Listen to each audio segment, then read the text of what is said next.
We all have to deal with difficult people in our lives. It's unavoidable. But how do you deal with them effectively? And how do you identify and deal with abusive behavior? I'm Reverend Dr. Brent. I was a senior pastor, and now I'm the executive director of Rainbow Faith and Freedom.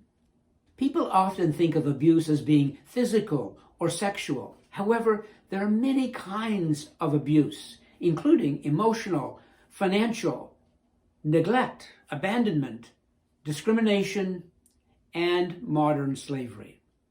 It's important to know what you can and cannot control, and how can you spend more of your time and more of your focus on what you can control.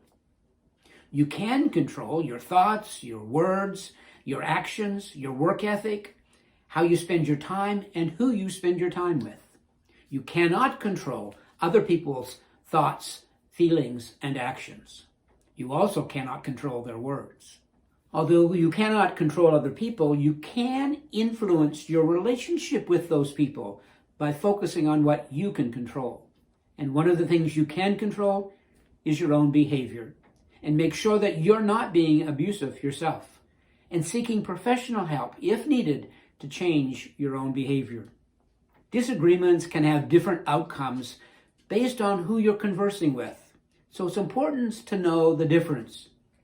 A disagreement with a self-aware, highly conscious person will actually turn into a conversation seeking more understanding.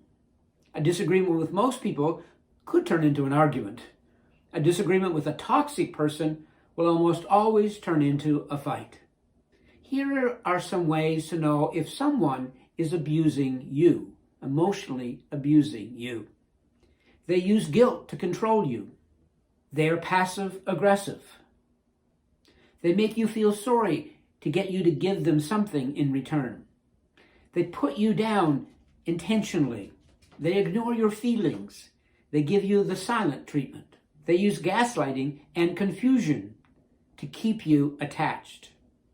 Gaslighting is a form of psychological abuse where a person or a group makes someone question their own sanity, their own perceptions of reality, or their memories. People experiencing gaslighting often feel confused or anxious or unable to trust themselves. Silent treatment is used as a control tactic, confuses and causes anxiety for the victim, crushes the victim's self-esteem, and is a form of manipulation.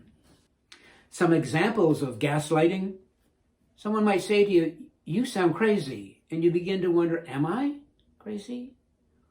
Or you're overreacting again.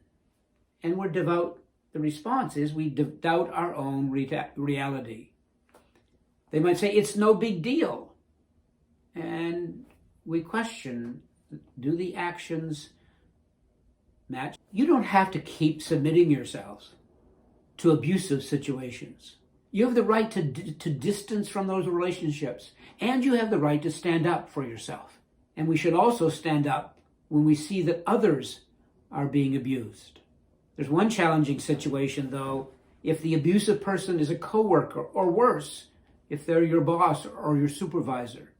And in some companies, there are HR departments that can help. Other companies have employee assistance services where you might be able to reach out for help. But when you are experiencing abusive situations at work, it can have serious mental health repercussions for you. And no job is worth your being abused on a regular basis. And when you stand up to that, you're not just protecting yourself, you're also protecting your other relationships, which are impacted. If you found this video helpful, please share it with others. And don't forget to subscribe. And if you click on the little bell button beside the subscribe button, then you'll get a notice whenever we post a new video. Thank you.